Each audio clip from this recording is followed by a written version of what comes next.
Hey guys, in today's episode, we compare our league mates to The Office.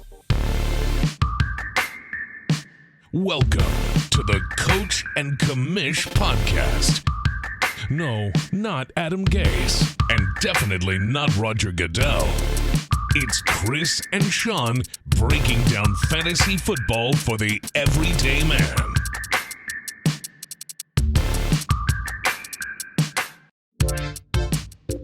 Welcome back. You're here with the Coach and Commish. I'm Chris, that's Sean to my right.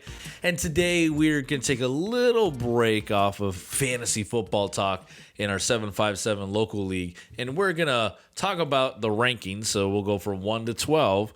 But as we go down the list where each guy ranks this week going into week 8, we're going to compare them to the Office character. Not them themselves, not the person, not the personality, more of how they manage their team, how their season's going. A couple of the personalities sneak in here, but mostly we're trying to compare it to the team.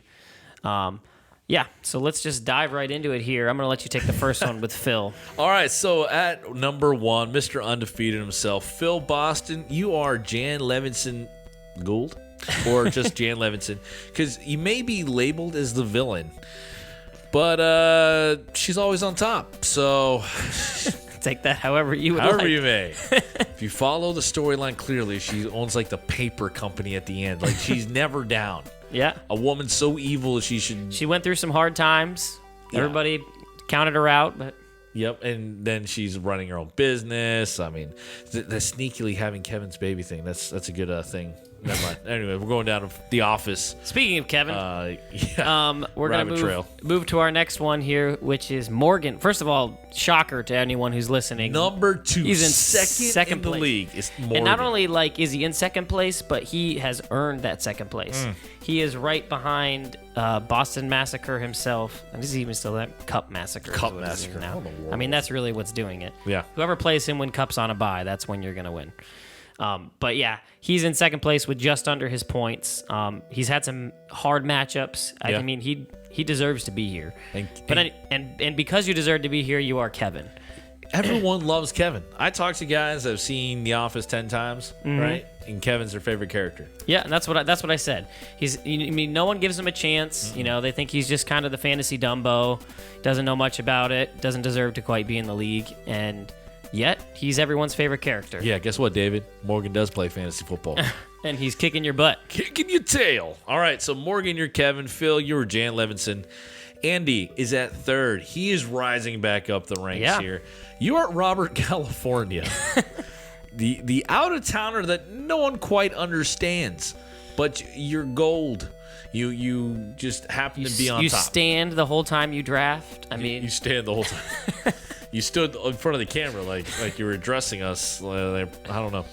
But Robert, California, fitting. You had that was a good pick on you, man. All right, I have to do this one because it's you. All right. Sean, you are Andy. You are Nard Dog himself. Highly motivated and engaged, but maybe so much so it hurts your chances. That can be the only answer. I had put together some super teams, and they tend to fail, so... It's kind of like the time where Andy was trying to marry Angela, and he was putting the deposits in like 12 different places that have their honeymoon and the reception, trying so hard, and then he never got married to her. Yep. All right, so that's at 4. That's our top 4 here. Here we go. Leroy's at 5. He was shot back up the rankings, man. He was down in the dumps. Maybe all those trades are working for him. Yeah, and the character I picked for you here was Packard. Yeah, and rightly so, because you don't trade with me. I don't like you. Okay. He enjoys the thrill more than the job. I think the trades is what this speaks to. Yeah. The man he loves the drama. He loves the humor.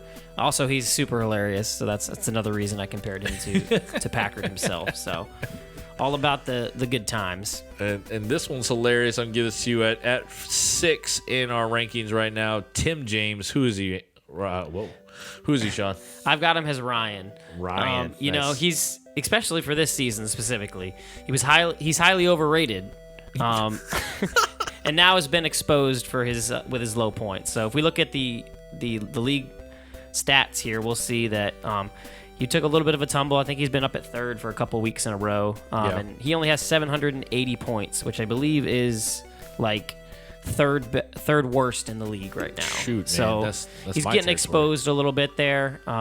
He's kind of one of those, like I said, overrated. That's what Ryan is in the show. He's seems like the big shot, and then next thing you know, he's living at home with his mom. Sorry, Tim. All right, I'm going to give this to you as well. David, the Reverend himself, David Kalana. Who is he? So we had to make, the champion of the league, the actual manager of the office, which is what seems to be coveted, and Michael Scott. So Yes, sir. that's why you're getting it. You're the current manager. Right now, your team looks like Michael Scott could be running it. It's struggling down here, but you've hit some rough times. So just like Michael Scott, maybe you'll claw your way back into our hearts. There you go. And then Matt, I'm the gonna let new you take guy. this one. Matt, you're Angela. In the chat, man, you're a little sassy, and I think you love cats. I really We do. don't know, I don't know if you're a dog guy. I think you're a cat guy. You're a little sassy there, and I love to go the back and forth. I mean, he's a especially with Jags him and fan, Leroy's. so of course he loves cats. Oh yeah, Jags fan. I love cats. So you're Angela, man. Then we're going right below him. Daniel, you gave it to us. We couldn't go any other way. I tried to think of other things, and I was like, no, you're Oscar. You wanted to be didn't want to be the accountant, but you are the accountant. Yeah. To be fair, I almost could give Tim Oscar. 'Cause Okay. Whenever we're in the chat, like the know-it-all guy, the one that comes with the answers, usually Sarcasm Tim or and- Daniel. Yeah, they'll get there. But Daniel, you're Oscar. Joe, right at number 10 here. Man, Joe was up, and it's between like 2 and 10. Guys are still in it. Yeah, Even 11. very much. Ignore the guy at 12. But like 2 and 11, it's just a few weeks and things are going to flip again. But Joe, you're Dwight. You are Dwight, man, bro. First off, have you ever watched The Office? I've talked to your wife, Lindsay, and she hasn't, so that's not right. Oh, But man. Joe, you have to have had watched The Office. But you're Dwight, man. Assistant to the regional manager, because you're always getting passed up for that championship. Always second. Yep. Right there. Then we're going to the bottom cellar. It is the Showrock boys holding it down. I'll take these next two here. So first we have Mike. Mikey. Actually, I'm going to do these in opposite order. First, we'll start with Chris. Bottom of the barrel, Chris. Bottom of the last barrel. in the league. Yeah. I know you've all been waiting for who might be the Toby, and because you're the worst. I mean, it's You that are the simple. worst. We're You looking are- for the worst in the league. It's Chris right now. Yeah, it's like, what's that favorite line that David loves that Michael Scott says? And why do you choose to be the way that you are? Yeah. Why are you the way that you are? I hate you. So, yes, I'm the Toby. I'm the worst. I'm bottom 12. And at 11, what is Mike? And then we got the other Sean Rock, and we got Roy.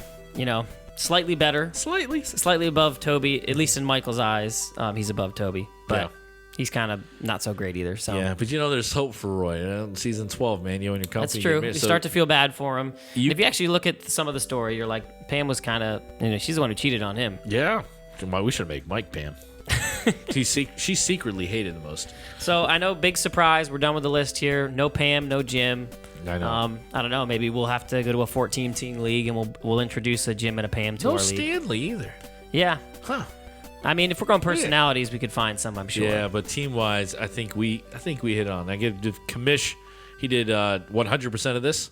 Yes, and I spent all day researching this. I didn't have to research it because I knew all the Office characters, but he did a great job matching you guys up with it, and I couldn't argue with him. I am Toby. yep. All right, right. so that's our list. Those of you not in our league, that's kind of a fun exercise. If you want to go in your chats with your league and do fun stuff like this, Yeah. encourage you to do it. The other thing is, you don't really know the guys in our league. Maybe you have gotten to know them a little bit, but if you have an Office character for us, I mean, you don't know our teams, but maybe a personality-wise, who you comparing us to, drop us down in the comments and let us know. Yeah, man. Anything else before we go? So we've continued to have trades in the league this year. I just want to amazing. keep bringing that up. I'm loving it. A couple fab dumps have kind of started to happen. I kind of like that aspect of it. I feel like we weren't utilizing that before, and I think it's a really great way. Then when you want to drop somebody, you can easily go in there, put a little fab, say, hey, before he hits waivers, you want him for some fab. And I had one today that this man wasn't too happy about. Ricky Seals-Jones, I offed it on him. I didn't know that he was hurt. I promise, Chris. What, 12 fab is what I gave you? 11. 11? I wanted 12. You wouldn't give me the extra $1. I would have went 0.5 if I could. And what was in our league? Was it Andy and Daniels swapped 25 together? No, Just 50. 50 and 50. Big bucks. 50 Yeah, for 50. 50 for 50. Just to pad the stat numbers. But anyways, what I was going to say with that is for those not in our league, there's actually a cool tool that Leroy's told me about. I didn't realize. If you go down to the bottom of where the rankings are, you can actually look at the transactions that have been made, and then you can actually click in there and hit filters, and it will tell you can filter it. So I've always wanted this because, the chat gets filled up with all sorts of other stuff, and you never know where you can find what the waiver wire pickups are. So if you go in there, you can choose, free agent pickups, waiver pickups, trades. So we quickly were able to tell that Leroy, of course, is the king of trades. Yeah, Sleeper app is amazing. It is constantly improving. Guys, that's our 757 episode with the office comparisons. And listen to our regular podcast coming out here next. Nope, it comes out first. Oh, it comes out Thursday. This is Friday. We record it in opposite direction. Cut that. All right. All right, deuces. Thanks for listening to the Coach and Commish podcast. Don't forget to check us out on Twitter and Instagram at Coach and Commish. And join our Facebook group called Fantasy Football Advice with the Coach and Commish for direct access to weekly waiver wire and start sit advice.